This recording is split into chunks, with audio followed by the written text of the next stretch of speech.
Pada suatu hari, ibunya Kulub, ibunya si Kulub ini pulang dari pengajian kurang lebih sekitar jam setengah 9 malam. Yang biasanya ibunya si Kulub ini selalu dijemput sama bapaknya.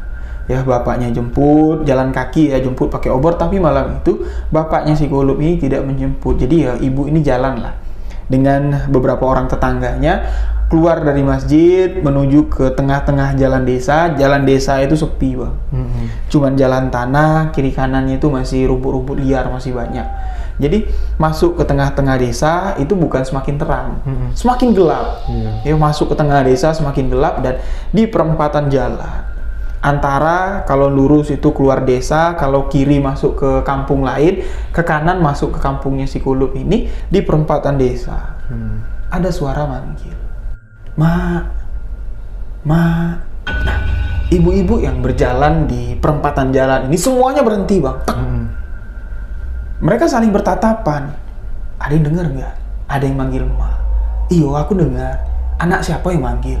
Nah, mereka di sini saling bertatapan dan melihat di sekitar lah. Nggak ada orang, dia bilang. Yuk, kita pulang cepat. Mereka belok kanan menuju ke kampungnya. Baru berapa langkah terdengar lagi suara yang manggil. Ma, aku Kulub.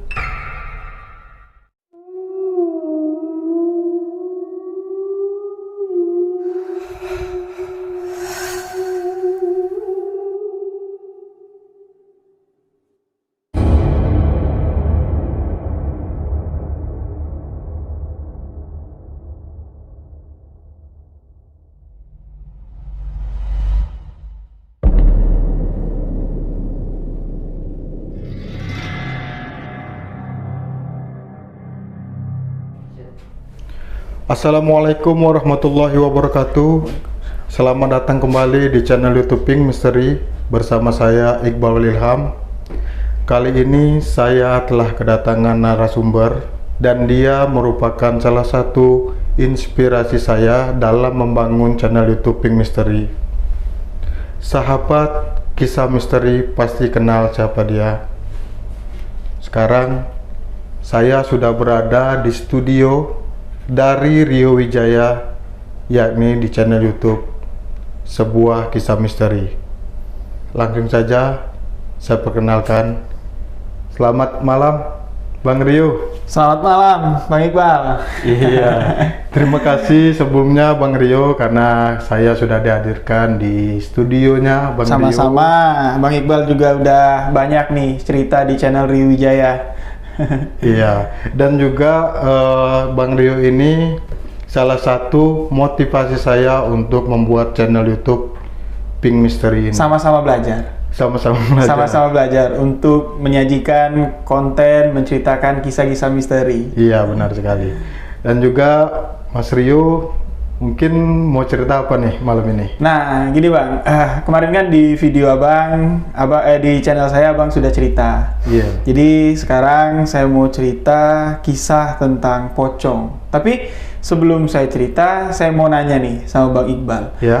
Menurut dalam bayangan atau pernah nggak ngelihat sosok pocong? Kalau pocong sekali sih tahun 2015 saya pernah. Pernah ngelihat sosok pocong yang jelas? Sangat jelas. Nah, menurut apa yang pernah Bang Iqbal alami, sosok pocong yang Bang Iqbal lihat itu wujudnya gimana? Kalau wujudnya yang jelas, yang pertama menyeramkan ya, karena mukanya juga hitam. Yang jelas mukanya tuh hitam banget. Saya kejadian di 2015, tepatnya di rumah saya, rumah bapak saya. Tapi itu sangat mengerikan dan saya tidak mau lihat lagi. Nah, jadi mungkin teman-teman di channel Pink Misteri ini kalau mendengar kata pocong atau orang menyebut wah ada penampakan pocong di sini, mungkin di bayangan teman-teman semua pocong itu adalah sosok makhluk gaib yang menyeramkan ya. Wajahnya gosong, dibungkus sama kain putih, penampakannya itu tiba-tiba muncul ngagetin. Tapi Bang, cerita pocong yang akan saya bagikan di channel Pink Misteri ini tidak sama atau tidak akan sesuai dengan ekspektasi dari Bang Iqbal dan teman-teman. Maksudnya tidak sama nih gimana Mas Rio? Nah, jadi Kisahnya terjadi di Jambi. Memang kejadian ini sudah lumayan lama lah, di kisaran tahun 90-an. Saya mendapat kisah ini dari sahabat ayah saya. Jadi saya dengan bapak saya kan memang hobi lah, kami ini main ke daerah-daerah. Kejadian ini terjadi di salah satu daerah di Jambi, itu di daerah Bungo. Jadi saat saya berkunjung sama bapak saya, silaturahmi lah ke rumah kawan bapak saya ini, memang seorang praktisi juga. Ya istilahnya ya kalau di kampung itu dukun lah orang bilang ya. Tapi dukun dalam tanda kutip, dia ini bukan dukun santet, bukan dukun yang suka nyelakain orang, enggak. Malah sebaliknya, ketika ada orang yang diganggu makhluk gaib, ketika ada yang terkena santet, yo kalau dia mampu ngobatin, insya Allah sembuh bang sama dia. Jadi di perjalanan saya bersama bapak tuh di sekitar tahun 2009. Nah, saya main ke sana, ke daerah Muaro Bungo, bertemulah dengan beliau. Sesampainya di sana, di kampungnya itu bang, ya dia ceritakan pernah terjadi sebuah kisah misteri yang cukup unik, yang cukup menggemparkan lah. Nah, awalnya ketika dia menceritakan kisah ini, saya pancing tentang ilmu pengasihan. Nah jadi ya datang jauh-jauh dari Jambi ke Muaro Bungo kan perjalanan sekitar 6 jam 7 jam ya. Ya nggak mungkin lah, saya pikir nih kebetulan datang ke rumah orang yang mengerti tentang ilmu kebatinan, ya pulang minimal bawa oleh-oleh lah saya bilang. Jadi iseng lah saya nanya, Wak saya manggilnya kan. Wak, kabarnya saya bilang kan di Bungo ini gadisnya cantik-cantik, saya bilang kan. Senyum dia. Maksudnya apa nak? Dia bilang kan. Ya kalau boleh saya bilang kan, nggak dapat gadisnya, dapat bekal untuk nyari gadis, jadilah saya bilang. Nah, jadi dia paham lah maksud yang saya katakan itu ya, dengan bahasa yang lembut, dengan bahasa kiasan. Saya tuh minta ilmu pengasihan atau ilmu pemanis. Nah, jadi dia bilang kalau untuk itu yo kamu tuh nggak usah jauh-jauh, sama bapak kamu aja udah banyak. Yo beda lah saya bilang, kalau dengan bapak ya bapak, kalau dengan Wak ya beda, saya minta sama Wak. Nah dari obrolan itulah dia mengkisahkan satu kisah. Jadi kejadian ini terjadi di sekitar tahun 1990-an. Yang mengalami atau yang menjadi istilahnya tokoh lah dalam cerita yang akan saya bagikan tentang pocong ini anak murid dari si Wak itu. Nah jadi dia ini sudah mendalami ilmu kebatinan, si Wak ini sudah lama sekali. Dia bilang bahkan dia dari bujangan sampai di tahun 2009 itu usia Wak itu sudah hampir kepala 6. Oh sudah tua ya? Ya sudah 60 tahun. Bapak saya aja manggil dia abang. Ya usianya ya masuk kepala 6 lah bapak saya bilang. Nah jadi dia pernah punya satu anak murid ya, nuntut ilmu kebatinan, nuntut ilmu pengasihan, nuntut ilmu pemanis. Ya jadi yang namanya guru dengan anak murid, yang namanya orang belajar, dia bilang kan sebisa mungkin apa yang kita punya itu kita salin ke dia, kita berikan. Karena gini, seorang guru jangan takut disaingi sama anak muridnya. Benar. Ketika seorang guru takut, aku nggak mau nih ngasih ilmuku, takutnya nanti kalah saing sama murid, itu belum bisa dikatakan guru. Nah, ketika seorang anak murid berhasil, lebih hebat, ilmunya lebih paten dari guru, itu adalah sebuah keberhasilan untuk seorang guru. Contohnya Bang Iqbal, guru kita di SD, ketika kita tamat SD, masuk SMP, SMA, bahkan kita sudah masuk ke dunia kerja, ya mungkin teman-teman Bang Iqbal atau teman saya sendirilah, ada yang sekarang sudah jadi istilahnya jadi kapolsek, sudah jadi apa, sedangkan sukses, sedangkan guru kita yang ngajar di SD dulu sampai hari ini masih tetap jadi guru. Benar. Nah berarti itu kan keberhasilan seorang guru untuk mendidik anak muridnya. Nah jadi si Wak itu menceritakan pemuda ini ya, namanya tuh saya samarin lah ya, karena kalau saya sebutkan nama aslinya takutnya di cerita ini nanti ada yang salah paham, dan yang saya takutkan lagi yang namanya ruh, apalagi ruh yang akan kita ceritakan ini boleh dikatakan ruhnya itu masih hidup dalam arti kata di tahun 1990 ini memang benar-benar nyata. Jadi kita sebut saja dengan nama Kulub. Nah soalnya ya di Jambi ini kalau untuk sebutan pemuda itu Kulub ya. Nah Kulub ini belajar dengan si Wak itu dari umurnya belum 17 tahun. Jadi dia datang ke rumah si Wak, diantar sama kedua orang tuanya. Niat awalnya itu cuma untuk belajar, ya istilahnya mengenal ilmu kebatinan, mengenal jati dirinya lah. Ya karena ya orang-orang di dusun, itu selain belajar mengaji, itu dilapisi dengan ilmu kebatinan. Karena di dusun, apalagi di Jambi nih Bang, yang namanya ilmu cindung, yang namanya ilmu santet yang bisa menyakiti kita, itu kan ya masih banyak lah di tahun-tahun itu. Jadi orang tuanya ini takut anaknya ini salah gaul, jadi disuruh ngaji, pulang ngaji, disuruh belajar lah ke rumah siwa ini untuk mengenal jati dirinya. Ketika seseorang sudah mengenal siapa dirinya, tahu nur yang ada di dalam diri ini siapa, wujudnya gimana, ya insya Allah kita akan selamat lah di dunia ini. Karena ketika kita lahir, ya yang dinamakan khodam atau ya apa ya kalau orang bilang tuh ya korin ya, itu kan sudah ada di diri kita, tapi tidak semua orang yang mengenali sosok itu. Nah, jadi dengan kita mengolah ilmu kebatinan, ya ditambah lagi dengan ilmu tauhid, kita bisa dekat dengan sosok khodam atau korin yang mendampingi kita. Nah, ketika kita sudah kenal korin kita ini siapa namanya, itu ada namanya Bang. Gitu ya. Ya, nur yang ada dalam diri kita ini ada namanya. Misalnya kulub ini tadi itu korinnya namanya si A. Ketika kulub ini sudah kenal siapa korinnya, itu korin itu bisa diperintahkan. Tolong, kamu pergi ke sana, kamu buat ini, buat itu bisa diperintahkan. Tapi untuk mencapai titik itu bukan sekedar segampang kita ngomongnya lah. Banyak tahapan-tahapan, banyak lapisan-lapisan diri lah yang harus kita kupas. Terutama kita harus dekat sekali dengan Yang Maha Kuasa. Nah, jadi singkat cerita, Wak ini menceritakan kulub itu adalah anak yang taat. Setiap dia selesai ngaji, ya sebelum Isya lah dia udah datang ke rumah siwa. Jadi ketika masjid sudah mukul beduk, langgar sudah mukul beduk, si kulub ini izin dia mau sholat berjamaah di masjid. Setelah pulang dari masjid barulah dia ngobrol-ngobrol sama siwa, mengupas tentang jati diri, mengupas atau mengenal tentang ilmu kebatinan. Nah, kurang lebih sekitar 3 tahun si kulub ini sudah belajar dengan siwa. Barulah siwa ini menurunkan ilmu pengasihan kepada si kulub. Karena siwa itu mengatakan, "Lub, untuk apa Lub? Kamu mau jadi orang kuat, mau jadi orang yang kebal, itu nggak ada gunanya. Itu malah bisa menjadi bumerang untuk diri kamu. Kalau kamu untuk istilahnya untuk pergaulan, lebih baik kamu mendalami ilmu pengasihan." Karena ketika orang sudah kasih dengan kita, ketika orang sudah sayang, ya sudah istilahnya ngelihat kita tuh lembut aja, nggak ada orang yang mau menyakiti kita. Ya memang apa yang dikatakan siwa ini memang masuk akal. Ketika orang bertemu dengan kita, orang senang bawaannya, orang ramah dengan kita, ya nggak mungkin lah terjadi pertikaian. Nah, si kulub pun mengiyakan lah. Terserah Wak aja lah. Saya percaya apa yang Wak berikan itulah yang terbaik. Nah, jadi si kulub ini tidak menempah dirinya untuk menjadi seorang jawara selama dia berguru dengan si Wak ini. Ya, dia membentengi dirinya dengan ilmu pengasihan. Ilmu pengasihan ini banyak Bang. Ada yang dikatakan ilmu pengasih diri. Ilmu pengasih diri itu keseluruhan tubuh kita. Ketika orang bertemu dengan kita, menatap wajah, menatap mata kita, orang itu senang aja sama kita. Yang tadinya orang itu dari rumah, wah kurang ajar nih Iqbal udah songong sama gua gitu kan. Nih kalau ketemu sama Iqbal nih, gua gamparin. Ya kasar ngomong gitu. Tapi ketika dia ketemu dengan kita, jadi baik. Luluh hatinya. Niatnya tadi mau menyakiti kita jadi luluh, jadi baik. Bal, apa kabar Bal? Abang nyari kamu tadi Bal, kamu kemana? Nah, jadi obrolan itu jadi enak, jadi baik. Yang tadinya mau menyakiti kita tuh nggak jadi.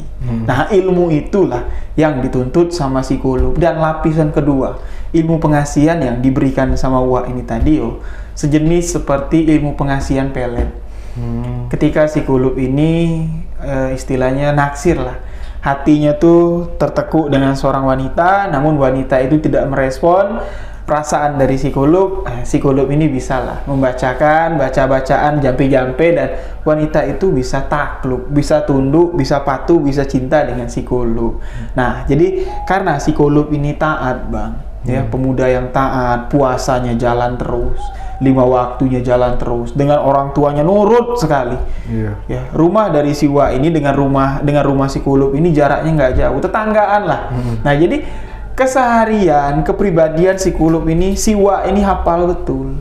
Nah, jadi singkat cerita, si kulub ini sudah mendalami ilmu pengasihan itu dan sudah terbukti. Ketika Kulub ini sudah tumbuh dewasa, tadi kan dia belajar dengan Siwa ini masuk usianya 17 tahun.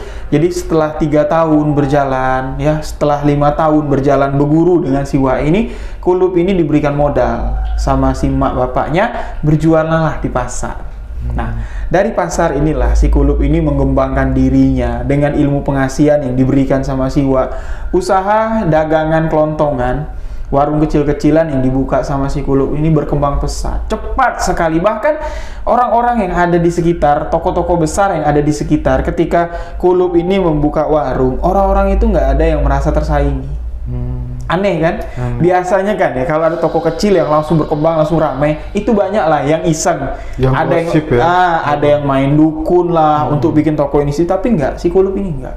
Malah si Kulub ini istilahnya mendapat support lah dari toko-toko besar itu, dah nih jualin barangku.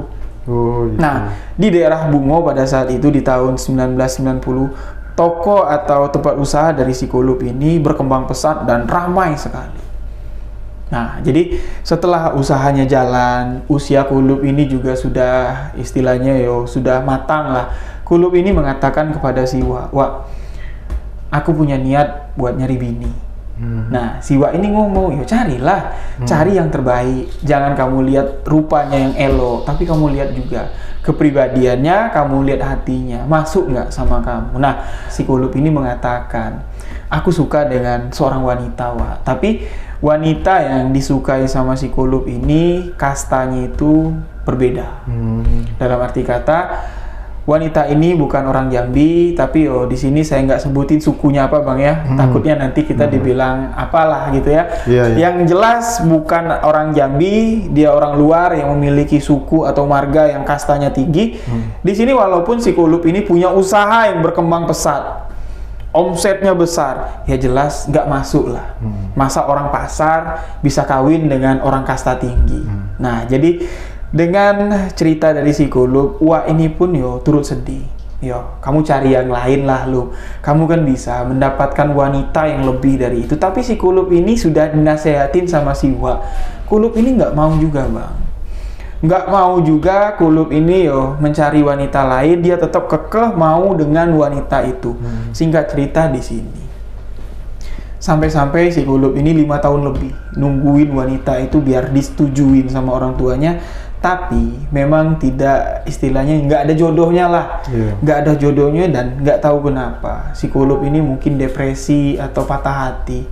Kesehatan dari si Kulub ini makin lama tuh makin merosot. Makin merosot, tubuhnya yang tadi itu tegap, badan kekar, makin hari makin kesini tubuhnya itu semakin layu. Stres banyak pikiran mungkin. Stres banyak pikiran mungkin, atau makan hati lah. Nah, si Kulub ini kan ketika dia nuntut ilmu sama Siwa itu ada janjinya bang. Gaib itu nggak bisa dipaksakan. Kalau memang sudah dibuat, istilahnya peletnya sudah jalan lah untuk menundukkan hati wanita itu, tapi ada halangan seperti yang dialami sama si Kulub, ya. Orang tua dari wanita itu tidak merestui, daripada nanti wanita itu yang mati merana gara-gara pelet atau pengasihan yang kamu lepaskan, kamu yang berdosa. Lebih baik cari penggantinya. Kan Wak tadi sudah bilang, sudah kalau ini memang nggak bisa, cari penggantinya. Tapi Kulub ini nggak bisa. Nah, tetap mau dengan wanita itu, dan si Kulub ini nggak pernah lagi bang yang namanya berniat untuk kalau orang tuamu nggak setuju, aku pelet aja lah kamu. Biar kamu gila, biar kamu berani melawan orang tuamu, kita kawin lari. Kulub ini tidak pernah berpikir seperti itu. Karena dia ini punya ilmu yang baik, kepribadiannya baik, dan sudah dilandasi dengan tauhid. Jadi dia sama sekali tidak mau menggunakan ilmunya ini untuk menyakiti orang atau mencelakai orang. Nah, jadi singkat cerita kata Siwa, Kulub ini lebih memilih dia yang mati meragan daripada wanita itu. Jadi makin kesini kesehatannya semakin turun, makin kesini kesehatan makin turun, dan Kulub pun meninggal dunia. Meninggal dunia dalam usaha yang berkembang pesat, dengan umur yang masih muda, dengan harta yang sudah berkecukupan lah. Karena warung yang dikelola sama si Kulub ini berkembang pesat sekali di pasar itu. Nah, setelah Kulub ini meninggal, wanita yang ditaksir sama si Kulub ini, si Wak bilang memang sudah tidak pernah terlihat lagi. Nggak tahulah dibawa kemana sama orang tuanya. Tapi sebelum wanita itu menghilang, ada nih bang cerita yang cukup mengerikan. Dan ketika saya mendengarkan cerita ini, saya sampai nggak habis pikir, kok ini bisa terjadi. Jadi sebelum wanita ini menghilang dari kampung itu, wanita ini setelah si Kulub ini meninggal, itu keadaannya itu kayak orang, mohon maaf sebelumnya, kayak orang gila. Dia mengatakan kalau Kulub itu tiap malam datang ke rumahnya. Nah, sedangkan di sini Kulub sudah meninggal. Bahkan kedua orang tua dari wanita ini datang ke rumah Siwa untuk mengobati anaknya. Orang tua ini kan nggak tahu nih, orang tua cewek ini nggak tahu bang, kalau si Kulub ini merupakan anak murid dari Siwa, dia nggak tahu. Jadi datanglah ucuk-ucuk bawa anaknya yang udah ngelihat langit, ngitung bintang kalau orang Jawa bilang. Jadi ngelihat ke atas seolah-olah Kulub tuh lagi terbang, dia bilang. Kulub lagi di atas ini, dia bilang. Jadi dibawalah ke rumah Siwa. Wak melihat memang dari sorot mata wanita itu, bayangan Kulub ini seperti merasuk ke dalam dirinya. Nah, kedua orang tuanya meminta sama si Wak, tolonglah Wak, gimana caranya, berapa upahnya, dan ya istilahnya maharnya berapalah biar anakku sehat. Wak di sini mengatakan, apa yang terjadi kepada anakmu ini adalah karma. Tidak seharusnya sebagai orang tua kalian itu menghalang-halangi yang namanya hubungan baik. Anakmu sudah punya istilahnya punya komitmen ingin menikah kan kalau dalam Islam kan sunnah. Ya sunnah, tapi kalian menghalangi karena kalian mengatakan calon suaminya ini berbeda kasta. Jadi kedua orang tua wanita ini kan menceritakan semua, dia ini punya pacar, setelah pacarnya meninggal dia jadi kayak gini. Si Wak ini tahu karena Wak ini kan sudah diceritain semua sama si Kulub. Jadi tinggal nimpain aja lah. Si Wak ini mengatakan kepada kedua orang tuanya, kalau mau berobat cari orang lain, aku nggak mau. Si Wak sama sekali nggak mau ngobatin, padahal Wak bilang kalau aku mau ngobatin nak, aku mandiin sekali sehat. Tapi aku nggak mau, biar orang tuanya tahu rasa. Ini adalah kesalahan mereka, dan yang menjadi korban dari permasalahan ini anak murid Kulub. Dia sama sekali Wak itu nggak mau ngebantuin. Singkat cerita di sini kedua orang tuanya menghilang, nggak tahu kemana. Pindah dari kampung itu, pindah ke daerah lain, itu nggak tahu kemana. Dan setelah wanita itu mengalami gangguan yang cukup mengerikan, dia mengatakan Kulub datang mak, Kulub datang mak.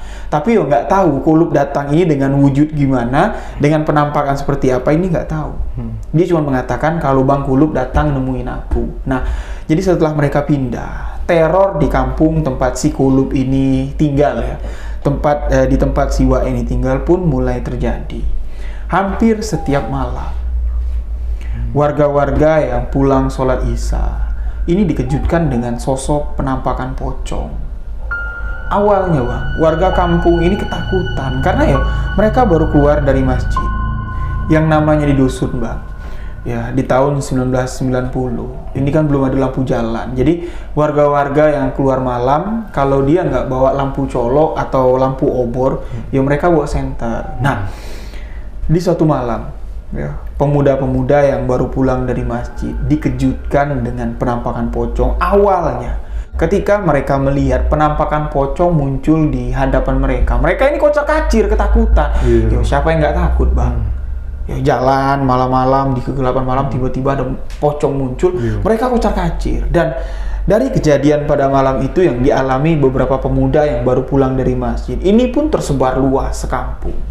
Ada penampakan pocong. Jadi warga ini sudah mengurangi aktivitas di malam hari. Nah, beberapa hari memang teror pocong ini menakutkan lah. Setiap orang yang keluar malam, khususnya orang yang tinggal di kampung tempat si almarhum Kulub ini meninggal, pasti diteror oleh pocong Kulub. Tapi wajahnya itu belum kelihatan. Baru kelihatan putihnya doang, orang sudah lari. Ya karena serem Karena takut tadi Sosok pocong itu jelas ada ikatnya.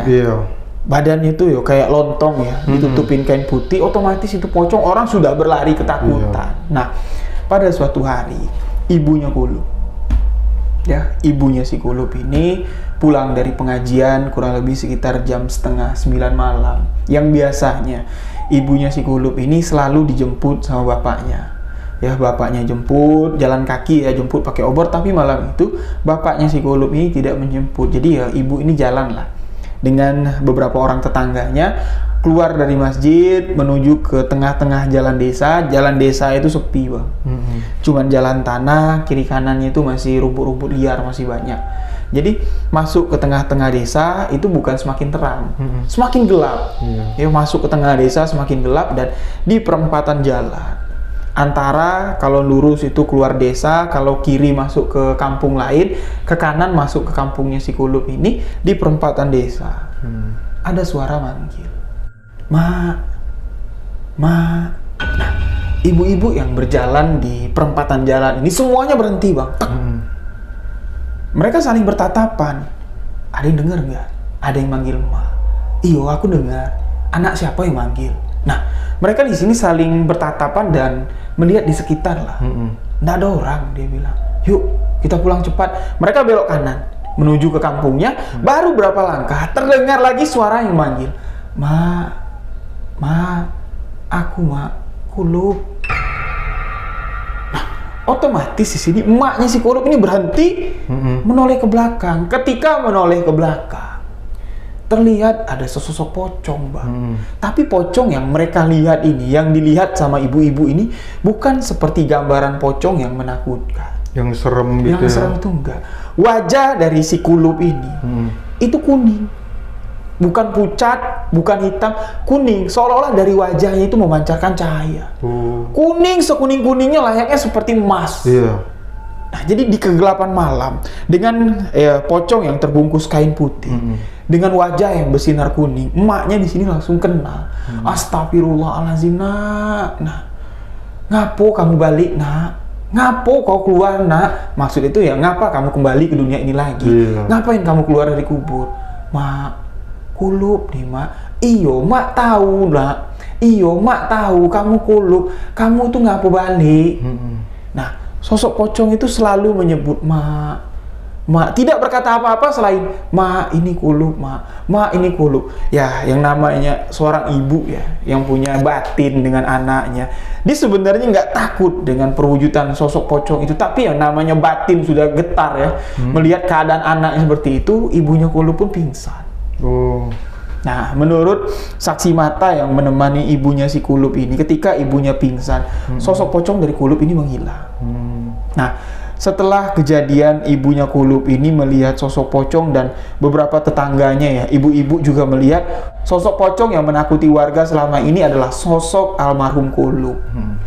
Jadi sosok pocong yang kalian bilang menyeramkan itu nggak seram. Aku melihat dengan mata kepalaku sendiri. Kalau pocong itu wajahnya bersinar, wajah Kulub itu lebih bersinar dari ketika dia masih hidup. Nah, setelah kejadian itu, Bang, ya warga desa ini bukannya takut, malah penasaran, pingin ketemu dengan sosok pocong yang tidak menyeramkan itu. Jadi gitu ya. Nah, jadi beberapa hari ini ya, khususnya bapak-bapak yang jaga malam, yang kemarinnya ya, sebelum ketahuan kalau pocong ini sebelum ketahuan kalau pocong ini tidak menyeramkan, nggak ada yang ronda. Nggak ada yang keluar malam, nggak ada yang berani. Tapi setelah tahu kalau pocong ini adalah pocongnya si Kulub, wajahnya tidak menyeramkan, bapak-bapak ini malah semangat ronda. Mereka mengatakan, "Aku kepingin lah ketemu dengan Kulub." Karena apa, Bang? Sebelum Kulub meninggal, Kulub ini dikenal sebagai orang yang sangat baik dan dermawan. Setiap tahun kalau lebaran, warga kampung itu tidak ada yang terlupakan. Kulub ini ngasih beras, ngasih minyak, ngasih sembako sebagai THR. Jadi mereka ini bukan takut, mereka ingin membuktikan, masa iya Kulub mati jadi pocong, Kulub gentayangan, nggak mungkin. Pasti kalian salah lihat. Nah, jadi mereka yang penasaran ingin bertemu dengan sosok Kulub. Akhirnya setiap orang yang berniat ketemu dengan sosok pocong Kulub, mereka bertemu. Ya, tapi namanya pertemuan dengan pocong itu nggak pakai assalamualaikum, Bang. Tetaplah kalau dia muncul, awalnya tuh auranya menakutkan. Tetap yang namanya ya makhluk halus ya, itu ketika energinya bersentuhan dengan kita, itu bakal tetap bikin merinding. Pasti. Walaupun wujudnya itu ya setampan setampan Romeo lah kalau kita bilang, tetap yang namanya makhluk halus tetap memiliki energi yang besar sekali. Beberapa orang yang sengaja nantang pengen ketemu pocongnya Kulub, mereka pingsan. Belum sempat melihat wujud dari wajahnya si Kulub, mereka udah pingsan. Karena ya, pocong itu munculnya tiba-tiba. Ketika mereka sedang ronda, sedang nyenter kiri kanan, tek, pesenter, kelihatan wajahnya Kulub, kelihatan pocongnya putih itu, mereka udah pingsan. Nah, beberapa warga yang penasaran akhirnya dapat bertemu dengan pocongnya si Kulub, dan si Wak pun di sini penasaran.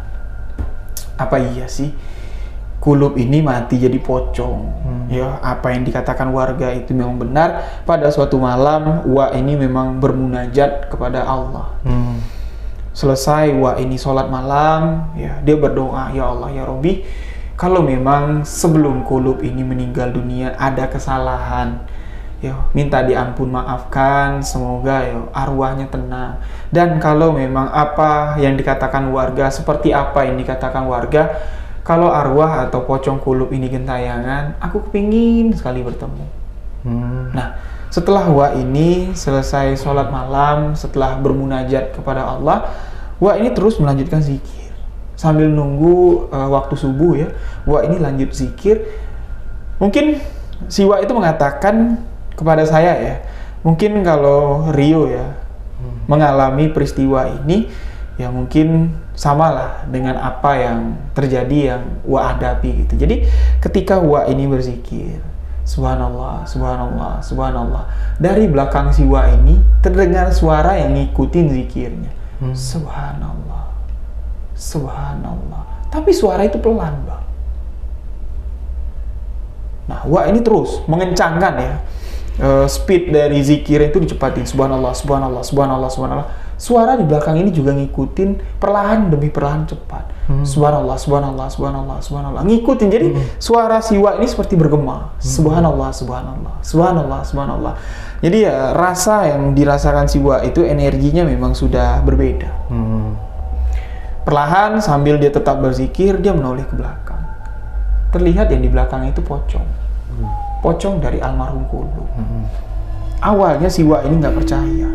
Karena ketika kita sedang ibadah, ini kita rentan sekali diganggu dengan iblis. Setan iblis itu senang sekali ketika kita sedang beribadah mengganggu kita. Dan si Wak pun membacakan surat An-Nas. Setelah Wak membacakan surat An-Nas, Wak membacakan ayatul kursi. Nah, tapi ketika si Wak itu membacakan surat An-Nas, ketika si Wak itu membacakan ayatul kursi, sosok pocong itu masih tetap ada di belakangnya. Dan si Wak itu bisa memastikan kalau yang dilihatnya ini bukan gangguan dari setan iblis, melainkan itu adalah sosok yang sebenarnya dilihat oleh si Wak. Nah, karena beliau ini memiliki ikatan batin dengan si Kulub, Wak menceritakan kepada saya, dia pun membalikkan badannya. Dengan posisi masih di atas sajadah, si Wak ini membalikkan badannya dan mengucapkan salam kepada sosok yang ada di hadapannya. Tapi si Wak mengatakan sosok itu tidak menjawab salam. 2 kali Wak, assalamualaikum. Pocong itu diam. Assalamualaikum. Pocong itu diam. Berarti di sini memang sosok pocong itu tidak menjawab salam, kata si Wak. Lalu di sini si Wak pun mencoba untuk menanyakan. Berkomunikasi ya. Berkomunikasi dengan sosok yang ada di hadapannya, yang wujud dan bentuknya si Kulub ini. Yang Wak ceritakan kepada saya, beliau menanyakan, apa urusan kamu kembali ke dunia ini? Pocong itu diam. Dan Wak pun menanyakan perihal kedua. Apa yang kamu cari ke dunia ini? Pocong itu tetap diam. Dan pertanyaan ketiga, kamu bukan Kulub. Jangan memfitnah Kulub. Barulah sosok itu nunduk dan seperti kayak sedih. Nah, di sini Wak itu mulai ya, istilahnya raut wajah dari si Kulub itu mulai berubah. Mulai berubah seperti ya, kalau kelihatan laki-laki nggak kayak laki-laki, kalau kayak perempuan nggak kayak perempuan. Nah, ketika si Wak ini melihat sosok pocong itu, baru dia di sini sadar ini bukan Kulub, melainkan khodam kekuatan gaib yang diturunkan sama si Wak. Ilmu pengasihan yang diturunkan sama si Wak ini memiliki khodam. Khodamnya ada 2, laki-laki dan perempuan. Ketika seseorang yang memiliki ilmu yang diwariskan sama si Wak ini, ilmunya itu sudah masak, Bang. Dia ini akan diikuti 2 orang khodam. Sosok khodam pertama yang mengikutinya adalah sosok khodam wanita yang sangat cantik, dan yang kedua itu adalah sosok khodam laki-laki yang sangat tampan sekali. Ketika dua khodam itu sudah menyatu dalam satu wadah, ya, atau dua khodam itu sudah masuk sejati di dalam tubuhnya si Qulub, barulah ilmu pengasihan si Qulub ini sempurna. Ternyata ilmu pengasihan yang diberikan sama si Wa ini sempurna sejati di dalam dirinya si Qulub. Makanya usaha yang dijalankan Qulub orang senang. Lancar, nggak payah pakai penglaris, nggak payah pakai pesugihan. Usahanya itu lancar, nggak perlu pakai tumbal-tumbalan. Karena apa? Orang melihat si Qulub itu senang. Nah, jadi barulah si Wa ini sadar, astagfirullahaladzim, ini semua salahku, gara-gara aku. Almarhum si Qulub orang yang baik, jadi fitnah pocong. Nah, si Wa pun di sini mengolah batinnya, membacakan amalan ilmu yang diamalkan sama si almarhum. Nah, lantas di sini sosok pocong yang tadinya wajahnya itu mirip si Qulub ini pecah jadi dua. Bayangan itu pecah jadi dua, barulah menyerupai sosok laki-laki dan menyerupai sosok perempuan. Nah, disinilah si Wa ini menyempurnakan kematian dari si Qulub. Bukan menyempurnakan kematian dari si Qulub arti kata Qulub ini matinya nggak wajar, enggak. Tapi kekuatan gaib atau khodam pendamping dari si Qulub ini disempurnakan.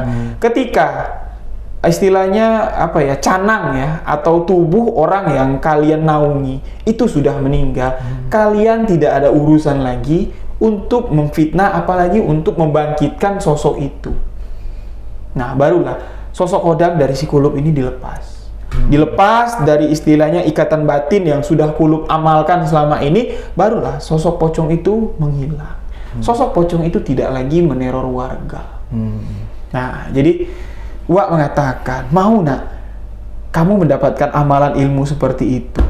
Menanyakan kepada saya, otomatis bang. Iya. Setelah mendengar cerita pengalaman, kisah nyata lah yang dialami langsung sama anak yang sama seorang pemuda yang nuntut ilmu sama si Wa ini, otomatis saya nggak mau. Takut. Bukan takut lagi. Iya. Yo, Wa, kalau saya mati nanti pocong saya gentayangan, saya bilang. Nah, si Wa itu mengatakan, sebenarnya di dalam Qulub ini mengamalkan ilmu itu, karena lantaran ilmu tauhid yang dulu ada di dalam dirinya sebelum ilmu kebatinan masuk. Jadi memang yang tadinya standar kekuatan yang diberikan sama si Wa ini kalibernya cuma 75%, tapi dengan keyakinan, dengan ilmu tauhid yang tinggi yang telah didalami sama si Qulub sebelum dia mengamalkan ilmu pengasihan ini, itu jadi full 100%. Jadi sosok khodam itu mengikat bang. Jadi sempurna. Jadi sempurna, mengikat sejati di dalam tubuhnya si Qulub. Tidak semua orang yang dapat mengamalkan ilmu seperti yang Qulub amalkan. Mungkin di dunia ini 1001 lah. Dari 1000 orang yang mengamalkan ilmu yang sama dengan si Qulub, mungkin 1 orang Qulub lah yang sejati mendapatkan keistimewaan seperti itu. Nah, si Wa menceritakan bang, ketika jenazah Qulub dimakamkan, TPU atau tempat pemakaman umum, tempat jenazah itu dimakamkan, itu sampai nggak muat. Sampai ada beberapa batu nisan kuburan itu terlepas karena warga itu berdesakan ingin mengantarkan sosok jenazah Qulub ini ke tempat peristirahatan akhirnya. Karena beliau ini dikenal memang sebagai orang yang sangat baik sekali. Dermawan. Dermawan, dan karena ilmu pengasihan yang sudah sejati di dalam dirinya. Mulai dari anak kecil sampai orang tua, mengidolakanlah sosok dari si Qulub.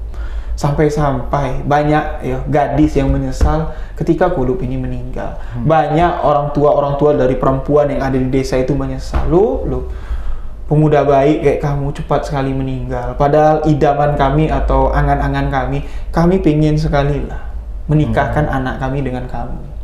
Sampai bukan seorang gadis saja yang kecewa Qulub ini meninggal, emak-emaknya juga kecewa. Tapi sayangnya Qulub milih wanita lebih lain. memilih wanita yang istilahnya saya bilang masih orang tuanya itu masih punya pemikiran yang kolot. Kasta di dunia ini itu cuman sekedar, kalau saya bilang bang cuman sekedar pangkat. Semuanya sama, saya bilang. Contohnya kalau untuk di Jambi saya tidak mengatakan lah kalau yang bergelar Raden itu adalah tergolong orang-orang yang istimewa lah. Darah ningrat orang bilang. Tapi Ketika orang bertanya dengan saya, kamu Raden? Iya Raden. Wah berarti kamu orang Ningrat. Saya langsung to the point, saya jawab. Raden yang saya pakai di awal nama saya itu cuman gelar. Tidak ada hubungannya dengan pergaulan sosial, saya bilang. Karena tidak semua yang bergelar Raden itu adalah bangsawan. Saya nggak mau istilahnya orang memilih untuk berteman cuman beda kasta. Saya nggak mau. Karena di mata Tuhan, di mata Allah Subhanahu Wa Taala semuanya sama, tidak ada yang sempurna. Nah, mungkin inilah ujian dari si Kulub ini, Bang. Nah, karena ujiannya lolos, Kulub ini ya, kalau dia mau nyantet istilahnya ya, kalau mau melet cewek yang ditaksirnya bikin cewek itu gila sampai berani berontak lah sama kedua orang tuanya, itu bukan perkara yang sulit sih Wak bilang. Ya kasar ngomong, tinggal sentiin jari wanita itu datang nyari si Kulub, tapi dia nggak mau. Dia nggak mau menggunakan ilmunya sewena-wena untuk ya kejahatan lah, dikatakan seperti itu. Jadi itulah si Wak ini bangga sekali dengan si Kulub, makanya sampai dia menceritakan kisah almarhum si Kulub kepada saya, karena saya sudah mancing si Wak ini untuk menuntut ilmu pengasihan. Si Wak bertanya, mau nggak kamu? Ah, enggak lah, saya bilang. Saya dengar cerita dari si Wak aja saya sudah merinding. Jadi di tahun 1990 di daerah Bungo, di salah satu daerah yang di Bungo itu sempat viral tuh Bang. Penampakan pocong yang ganteng atau pocong yang sempurna orang bilang. Jarang Bang. Pocong itu menampakkan wujudnya dengan perwujudan yang baik. Ya, karena ya setan-setan yang menjelma jadi pocong itu kan mau menakut-nakutin kita. Ya, biar kita ngelihat pocong ya kita jadi takut. Nah, jadi mungkin itulah kisah yang saya dapat, kisah nyata tentang pocong yang wujudnya tidak menyeramkan. Jadi, yo mohon maaf mungkin kalau di video ini ada salah-salah ucap, salah kata dalam penyampaian. Terima kasih kepada Bang Iqbal dan sahabat-sahabat YouTube channel Pink Mystery. Sama-sama ya, kita doakan agar channel ini dapat berkembang, agar Bang Iqbal makin semangat untuk membagikan kisah-kisah misteri kepada sahabat-sahabat semua. Untuk sahabat-sahabat misteri, mohon supportnya untuk Bang Iqbal membangun channel Pink Mystery. Jadi Bang, terima kasih. Demikianlah kisah yang dapat saya bagikan kali ini. Amin, terima kasih buat Mas Rio yang sudah membagikan salah satu kisahnya yang terjadi di Kabupaten Bungo yang ada di Kota Jambi. Ya. Jadi next kira-kira apa nih yang bakal kita jalanin lagi ke depannya buat kelangsungan dari YouTube Pink Mystery dan juga kisah misteri Mas Rio? Nah, ini nih, saya pengen ngajakin Bang Iqbal. Jadi saya tertarik dengan tagline dari channel ini. Apa tagline-nya Bang? Seram nggak mesti hitam. Seram nggak mesti hitam. Jadi seram nggak mesti hitam itu maknanya luas sekali. Jadi pink ya, pink itu juga serem menurut Bang Iqbal. Ya karena kan serem nggak mesti hitam. Jadi saya pengen ngajak Pink Mystery untuk jalan-jalan malam. Nah di segmen di channel Riwijaya Bang, itu ada segmen jalan-jalan malam. Yang mana saya sudah lama sekali nggak jalan-jalan malam, menelusuri tempat-tempat yang katanya di situ banyak menyimpan misteri dan katanya di situ banyak makhluk astral yang sering mengganggu. Jadi saya pengen nih ngajak Bang Iqbal untuk ikut di segmen jalan-jalan malam. Insya Allah next ya, saya akan ngajak Bang Iqbal Pink Mystery jalan-jalan malam di Kota Jambi. Gimana? Amin, saya pasti sangat setuju sekali. Dan juga kalau bisa agak dipercepat lah ya, karena ini kan untuk memotivasi saya juga, pengembangan di channel YouTube Pink Mystery. Dan juga bagi sahabat Pink Mystery, jangan lupa like, comment, share, dan subscribe untuk kelangsungan pengembangan dari channel YouTube Pink Mystery. Dan ingat, seram gak mesti hitam, karena pink juga bisa mencekam. Asik. Mungkin Mas Rio, terima kasih. Oke, sama-sama Bang. Disediakan studionya. Sama-sama. Ke depan next kita bakal jalan bareng ya. Oke, siap. Kita bakal jalan-jalan malam. Kita akan saling support untuk membangun, sama-sama belajar lah untuk menyajikan kisah-kisah misteri yang menarik, yang layak dibagikan kepada sahabat-sahabat YouTube semua. Jadi mohon supportnya. Doakan agar kami selalu semangat. Terima kasih atas motivasi dan semoga kita selalu dalam lindungan Allah Subhanahu wa taala. Amin amin ya rabbal alamin. Oke, terima kasih. Mungkin itulah salah satu kisah yang sudah diberikan oleh Mas Rio channel YouTube Sebuah Kisah Misteri, dan jangan lupa untuk terus mengikuti pengembangan channel YouTube Pink Misteri dengan menekan tombol lonceng notifikasinya agar Anda tidak ketinggalan dengan video-video selanjutnya dari Pink Misteri. Saya Iqbal Ilham.